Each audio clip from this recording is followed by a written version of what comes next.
Hello everyone, welcome to Sukshma's. Shivani here, your self-learning coach. So let's begin our topic today. और आज का जो हमारा topic है that is idioms and phrase और बहुत ही इंटरेस्टिंग तरीके से आज हम उनको सीखने वाले हैं with the help of pictures. So आइए देखते हैं first one.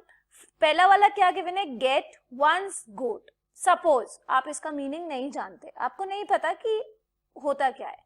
So can you see in the picture, एक गोट है, वो बार बार बोलने की कुछ कोशिश कर रही है, वो बार बार कुछ ना कुछ बोल रही होगी, मतलब मिमी आ रही होगी. सो सपोज आप कुछ काम कर रहे हो और उसके बीच में बार बार गोट कोई आवाज करे तो आपको बहुत एनॉइंग और इरिटेटिंग लगेगा. सो गेट वंस गोट का मतलब होता है टू एनॉय और टू इरिटेट समवन. सो जैसे कि पहला ऑप्शन गिवन है टू इम्प्रोवाइज, तो वो तो इसका आंसर होगा ही नहीं. सेकेंड गिवन है टू अनॉय समवन, सो ये इसका करेक्ट आंसर हो जाएगा. सो गेट वंस गोट का मतलब हो गया टू अनॉय और टू इरिटेट समवन. गाइज मुझे यहाँ पर एक क्वेश्चन बनता हुआ नजर आ रहा है. अगर यहाँ पर आप इसका एक क्वेश्चन बनाओ और आप क्वेश्चन बनाओ कि find out the synonym of the word given below, और आपने वर्ड लिख दिया इम्प्रोवाइज. अब इम्प्रोवाइज के आप चार ऑप्शन दे दो. इम्प्रोवाइज का मतलब होता है किसी भी चीज में इम्प्रूवमेंट्स होना. सो आप एक ऑप्शन दे दो इम्प्रूवमेंट, एक ऑप्शन आप दे दो that is related to weaken, आपने एक लिख दिया वीकन, या फिर आपने एक लिख दिया पुअर रिजल्ट्स, ऐसा कुछ करके डाल दिया, और एक फोर्थ ऑप्शन आपने डाल दिया नन ऑफ दीज. सो अभी क्वेश्चन हमने क्या सोचा कि हम क्या बना सकते हैं, हम क्वेश्चन बना सकते हैं कि इसका सिनोनिम फाइंड आउट करना है इम्प्रोवाइज का, तो आप उसका आंसर क्या लगा सकते हो, दैट इज इम्प्रूवमेंट. एक और क्वेश्चन इसी तरीके से हमें बनता हुआ नजर क्या आ रहा है. सपोज मैं यहाँ पर लिख दूं, मैंने एक सेंटेंस बनाया that he is always disturbing me in any manner, so this is how it is about getting one's dog लिख दिया मैंने, और डॉग के प्लेस पर मैंने अंडरलाइन कर दिया और नीचे चार ऑप्शन लिख दिए गोट, बफेलो, या फिर कोई दो और वेरिएबल चेंज कर दिए. सो अब और ऊपर क्वेश्चन था कि find out the correct idiom. So correct idiom क्या हो जाएगा, that is get one's goat. So get one's goat का मतलब होता है that is to annoy someone. So इस तरीके से आप वैरायटी ऑफ क्वेश्चंस को क्रिएट कर सकते हो. एक क्वेश्चन से आप hundred and thousands of questions create कर पाओगे. आइए देखते हैं नेक्स्ट. नेक्स्ट गिवन था Midas touch. So Midas touch basically होता है गोल्डन टच, या फिर आप बोलते हो एक ऐसा टच जिससे सारी चीजें सक्सेस ही होंगी. अब सो बेसिकली इसकी हिस्ट्री क्या थी मैं आपको बताऊं. मिडास एक्चुअली एक किंग था. सो वो किसी भी चीज को टच करता था वो हमेशा गोल्ड में चेंज हो जाता था, मतलब हर एक चीज सक्सेसफुल हो जाती थी, वो अच्छे वे में चली जाती थी. सो जैसा कि आप पिक्चर में भी देख रहे हो ना, देखो उसने एक स्टोन को टच करा और वो गोल्ड में चेंज हो गया. सो गोल्ड बनना इसका मीनिंग नहीं है, उसका मतलब होता है कि हर चीज में सक्सीड कर जाना या सक्सेस मिल जाना. सो मिडास टच का मीनिंग क्या हो जाएगा, ability to succeed in all the project. So ये इसका करेक्ट आंसर हो जाएगा. बाकी ऑप्शंस गिवन थे super human ability, miraculous touch, powerful baker. So ये सारे इसके ऑप्शंस, इसके आंसर्स नहीं हो सकते. Next one. नेक्स्ट गिवन है Hobson's choice. So Hobson's choice, picture में क्या दिख रहा है, चॉइस लिखा है और उसके ऊपर क्रॉस लगा दिया, मतलब कोई चॉइस नहीं है. So it is a situation where there is no choice. उसका आंसर हो गया हॉब्सन्स चॉइस. सो अब मुझे इससे ना एक क्वेश्चन बनता हुआ नजर आ रहा है, और वो क्वेश्चन पता क्या है. सपोज मैं यहाँ पर एक इसका डायरेक्शन बना देती, find out one word for this sentence. Find out one word for this sentence, और मैं सेंटेंस में क्या लिख देती, a situation where there is no choice, मैं ऐसा कुछ लिख देती. और फिर मैं ऑप्शंस में दे देती, पहला ऑप्शन में दे देती दैट इज हॉब्सन्स चॉइस, एक ऑप्शन में दे देती दैट इज जेम्स चॉइस, और ऐसे ही करके मैं दो तीन वेरिएबल और लगा देती, किसी के भी नेम लगाकर. So a situation where there is no choice, उसके लिए वन वर्ड क्या हो सकता है, that is Hobson's choice. So Hobson's choice इसका करेक्ट आंसर हो जाता. सो इस तरीके से हम अपनी क्वेश्चन क्रिएशन की क्रिएटिविटी को एक ही क्वेश्चन से ला सकते हैं। नेक्स्ट आगे बढ़ते हैं। आगे गिवन है pull out all the stops. Suppose इसका मीनिंग मुझे नहीं पता, लेकिन आपको पिक्चर दिख रहा है। पिक्चर में क्या गिवन है, एक पर्सन गिवन है, वो हाथ से भी फोन उठा रहा है, इवन वो अपने पैर का भी यूज कर रहा है, दोनों हाथों का भी यूज कर रहा है। सो एक ही टाइम पर उसके पास काफी सारे काम है, इसलिए तो वो काफी सारे काम कैसे कर पाएगा।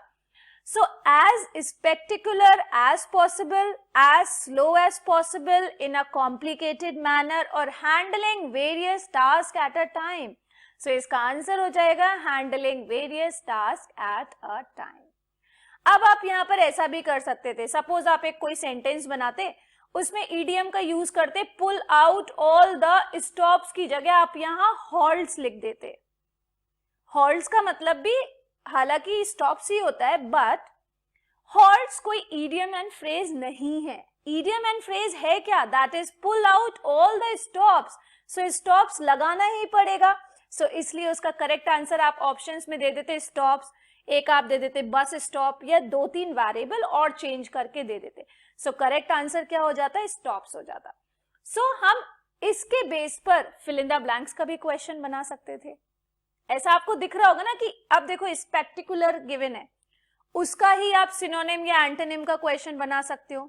अब जैसे कॉम्प्लिकेटेड मैनर गिवन है, सो कॉम्प्लिकेटेड का भी आप बोल सकते हो कि मीनिंग फाइंड आउट करो और 4 ऑप्शन दे सकते हो। ठीक है, सो इस तरीके से अपनी क्वेश्चन की क्रिएटिविटी को आपको जनरेट करना है। नेक्स्ट आगे बढ़ते हैं।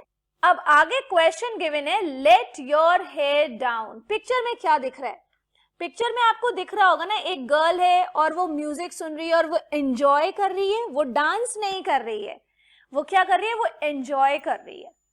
सो let your hair down, that is to enjoy yourself, to misbehave, to be extremely happy और to dance vigorously. So that is to enjoy yourself. अब इसको भी हम, इसमें भी मुझे तो बहुत तरीके से क्वेश्चन बनते हुए नजर आ रहे हैं। मैं यहाँ पर लेट योर हेयर डाउन को रिप्लेस करके, सपोज मैं डाउन की जगह अप लिख दूं, तो लेट योर हेयर अप कोई ईडियम नहीं होता। सो ये एरर डिटेक्शन हो जाएगा कि लेट योर हेयर अप नहीं होना चाहिए था, वहां पर डाउन हो जाएगा। सो इस तरीके से भी आप एक क्वेश्चन जनरेट कर सकते। सो ये थे हमारे कुछ आज के ईडियम्स जो हमने पढ़े इस टॉपिक में।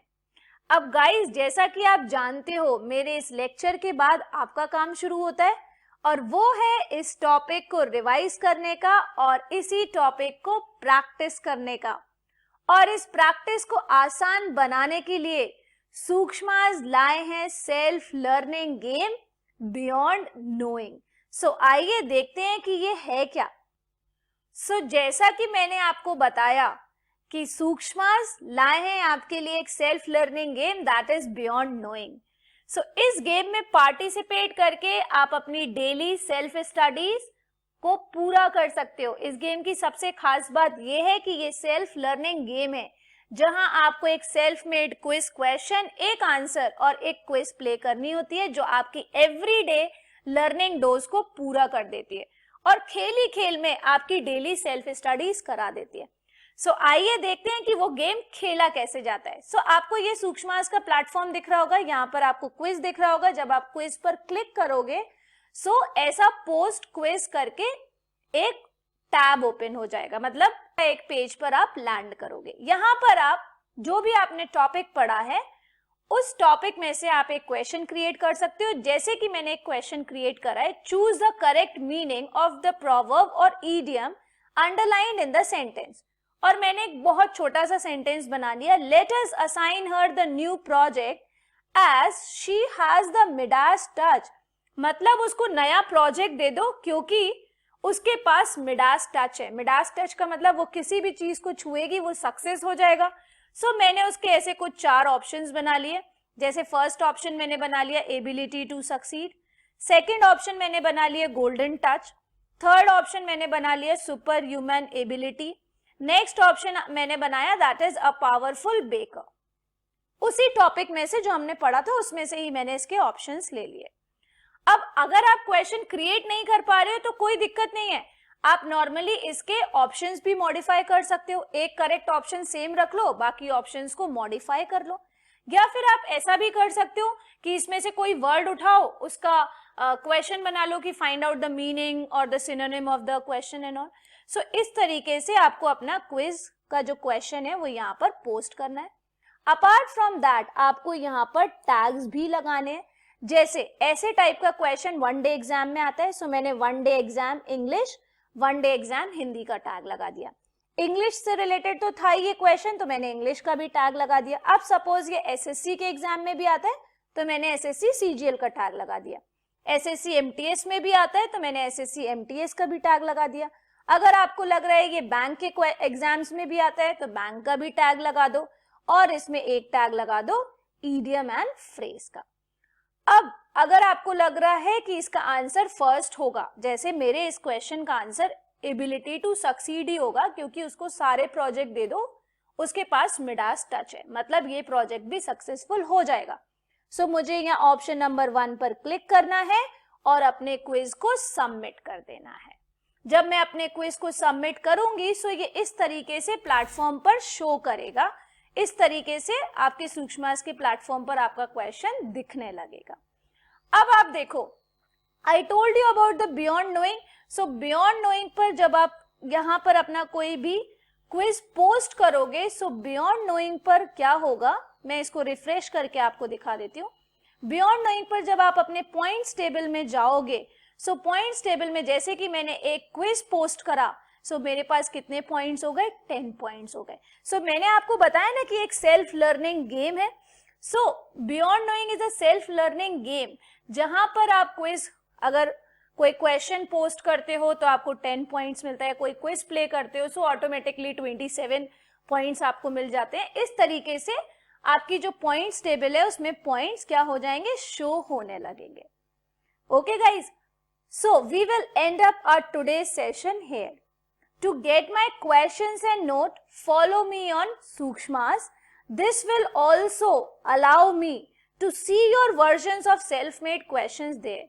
Get my profile link in the description, और हाँ, सब्सक्राइब करना ना भूलें to Beyond Knowing using my referral code, that is SHIV20824 to play games under my group.